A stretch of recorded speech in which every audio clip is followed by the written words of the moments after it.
Boa noite, boa noite. Vamos iniciar mais uma live de hoje aqui dentro da UTI, tá?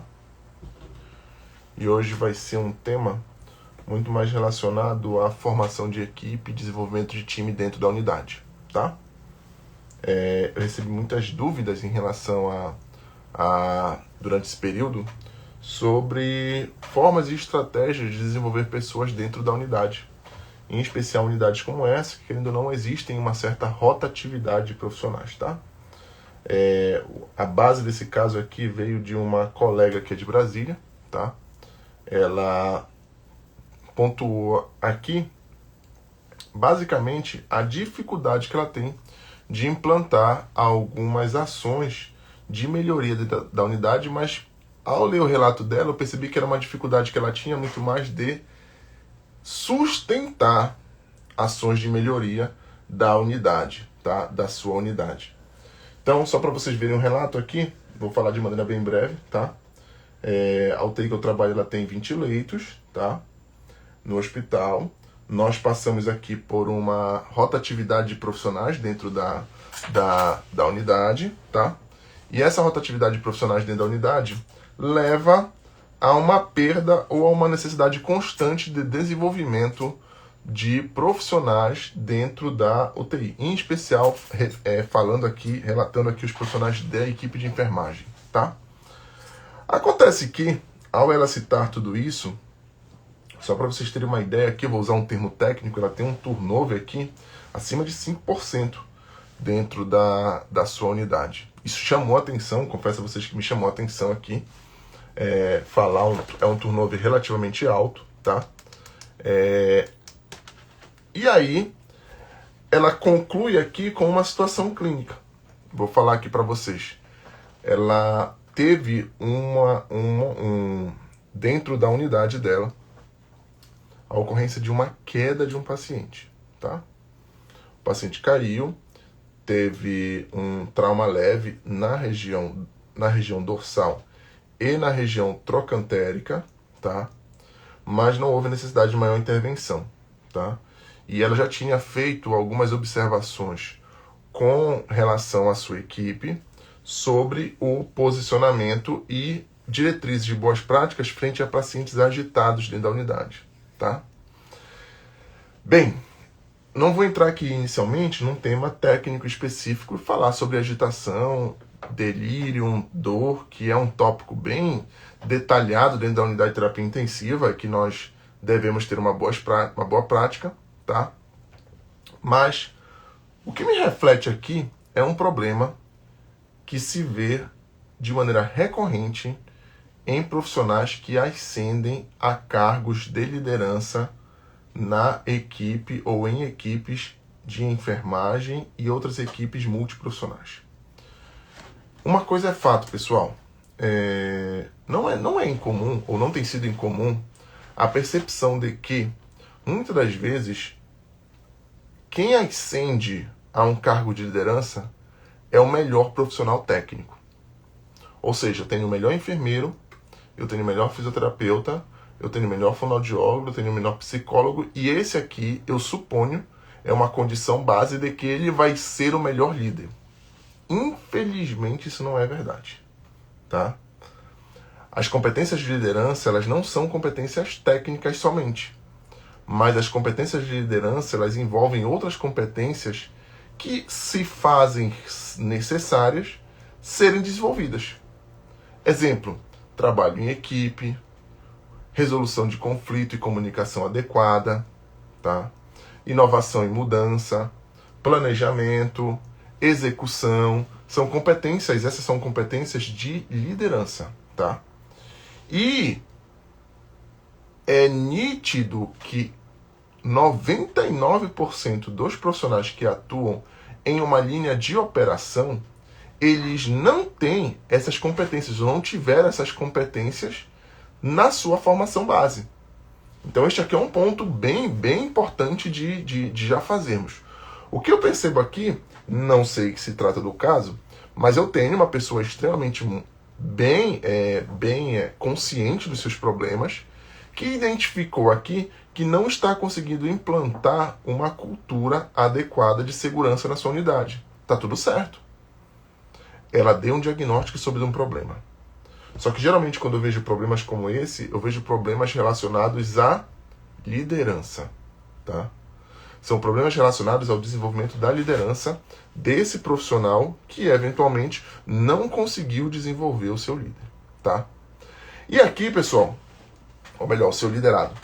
O que eu tenho aqui a fazer diante desse cenário, tá? Antes de tudo, eu preciso que vocês entendam que um profissional, ao não realizar uma tarefa de maneira adequada, que você sabe que é adequado, e aqui eu vou dar um exemplo. Neste caso específico, ela já implantou, segundo o relato dela, uma diretriz assistencial de queda ou de prevenção de queda na sua unidade. Contudo, aconteceu um evento de queda, tá? Geralmente, quando acontece uma situação como esta aqui, neste profissional, três opções podem ocorrer. 3. Primeiro, o profissional não sabe o que é para fazer. Não sabe. Ele tem um déficit cognitivo, literalmente uma lacuna de conhecimento naquela diretriz. Ou ele não participou do desenvolvimento, ou ele participou e não conseguiu reter o conhecimento. Então ele não tem, ele não sabe, certo? Então, por eu não saber, eu não tenho aquele conhecimento. Segunda opção. Eu sei, mas eu não consigo executar de maneira adequada. Eu não consigo realizar a tarefa de maneira adequada, certo? Então, eu não sei e eu não consigo executar a tarefa de maneira adequada. Geralmente, eu não posso executar a tarefa de maneira adequada. Por algumas situações. Ou por eu não conseguir fazer uma execução operacional mesmo, dependendo totalmente de mim, ou não tenho infraestrutura adequada para realizar. Ou, eventualmente, eu não tenho um processo adequado que me permita realizar. Vou dar um exemplo. Digamos que o profissional sabe o que deve fazer neste caso. Digamos que a diretriz de boas práticas para a prevenção de queda aqui foi feita com, inicialmente, uma contenção mecânica emergencial, tá? Seguida de observação de medicações ansiolíticas que poderiam já estar na prescrição e, caso não tivesse, o acionamento da equipe médica para avaliar a possibilidade de uma contenção química e uma reavaliação posterior da necessidade de manutenção ou não da contenção mecânica. Correto? Então o processo é esse. Muito bem. Digamos que eu chegue lá e, por algum motivo, o hospital, a unidade, não disponibilize material para contenção mecânica do paciente. Então o que acontece? Eu não posso fazer. Eu não tenho material suficiente. Eu preciso realizar, mas eu não tenho como. Tá? Então eu não tenho a disponibilidade. Digamos que por algum motivo o paciente está com algum nível, já estava com um sedativo ansiolítico, mas a equipe da farmácia levou um atraso e não entregou as medicações adequadas no momento oportuno. Então, eu não posso fazer. Então o que acontece aqui? Eu não posso. O não poder é diferente do não saber. O não saber, eu desenvolvo a pessoa. O não poder, eu otimizo o processo, eu dou ferramentas adequadas para ela realizar. Então aqui eu estou diante de uma situação onde eu posso permitir que eu tenha que levar uma estrutura que o profissional possa realizar o seu procedimento de maneira adequada. E a terceira opção, a terceira delas, é o não quero fazer. Então, não sei, não posso e não quero. O não querer fazer é aquilo ao qual eu sei o que é para fazer, eu tenho condições técnicas para realizar o que eu posso fazer, e a terceira opção, eu não quero fazer. Simplesmente por uma objeção. Eu tenho uma objeção terapêutica frente àquilo, eu estou diante de um conflito bioético, onde eu não me sinto bem realizando aquela função, eu não quero fazer. E por eu não querer fazer, eu assumo o risco e as consequências da não realização da conduta. Tá? O não querer fazer é literalmente a situação de boicote operacional. E o boicote operacional deve ter feedbacks negativos e orientações frente à sua ocorrência. Isso é muito delicado. Então, feedbacks negativos, eles ocorrem frente a boicote operacional. Por que eu estou dizendo isso, pessoal?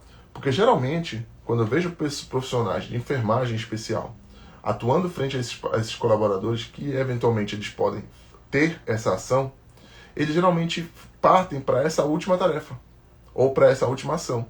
Eles já lançam mão de um feedback negativo, de orientação, uma suspensão, um afastamento do profissional.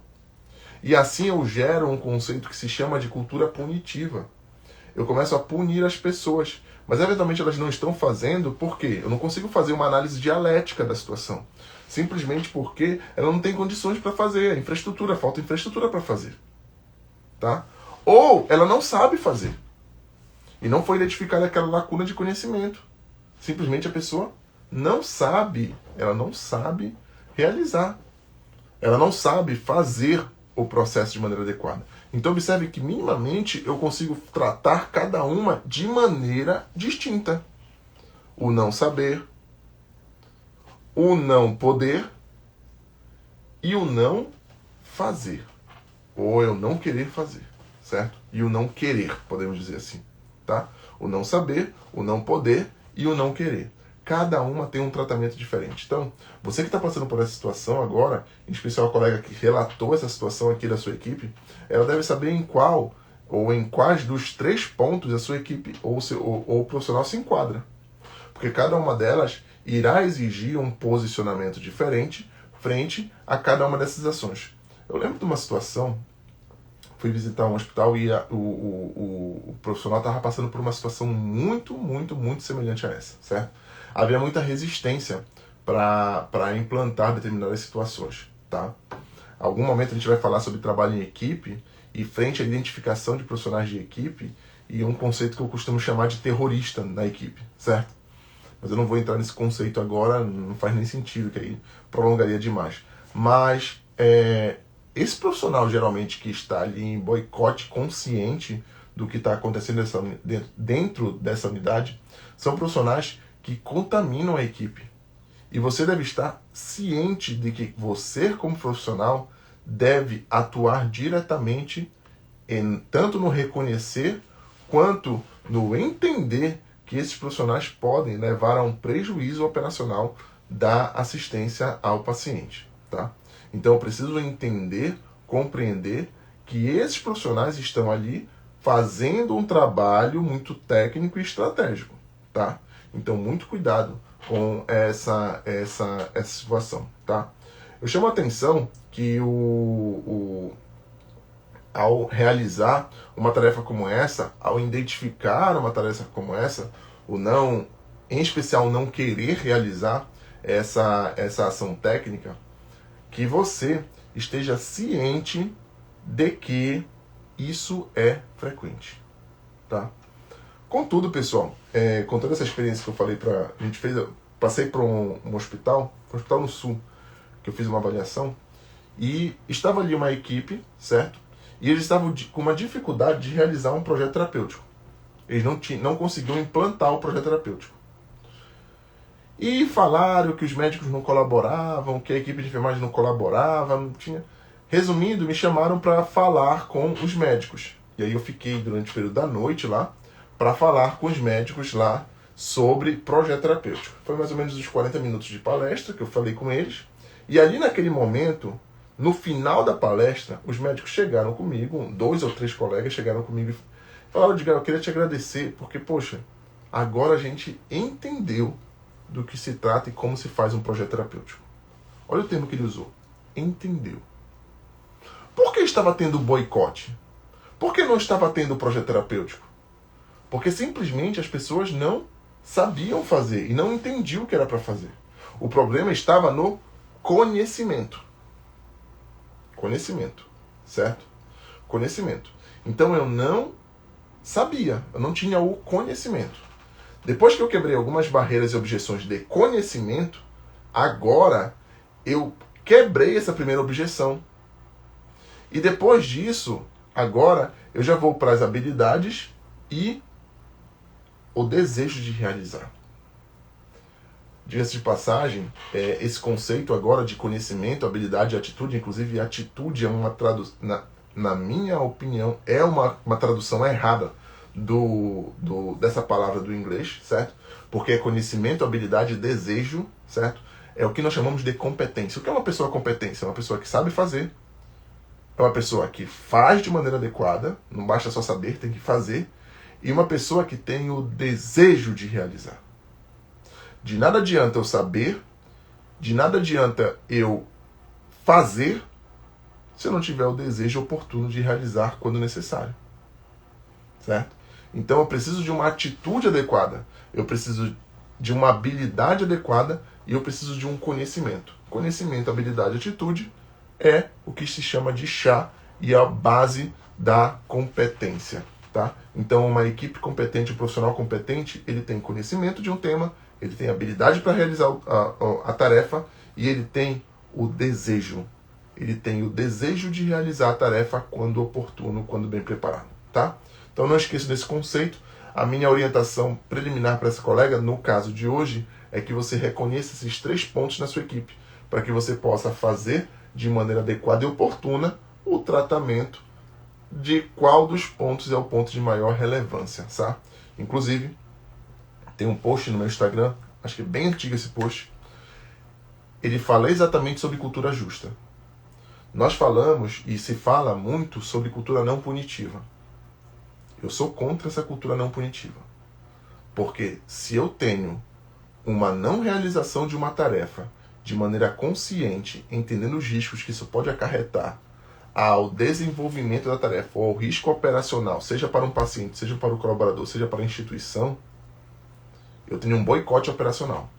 Isso é uma ação imperita. Talvez o termo correto não seja imperita, mas minimamente negligente. Então eu tenho uma negligência consciente. Talvez eu possa até ir mais a fundo, não quero entrar aqui nos termos técnicos do direito, mas eu tenho o desejo, eu tenho o dolo, o desejo de fazer aquilo. Então, minimamente, eu tenho uma ação que deve ser feita de maneira... Eu devo ter uma punição relevante naquela situação. Então, o conceito de cultura justa é, se você fizer algo desse tipo, eu preciso dar feedbacks e orientações rigorosas negativos. Só que se você não sabe, o meu tratamento vai ser diferente. É de orientação e acompanhamento.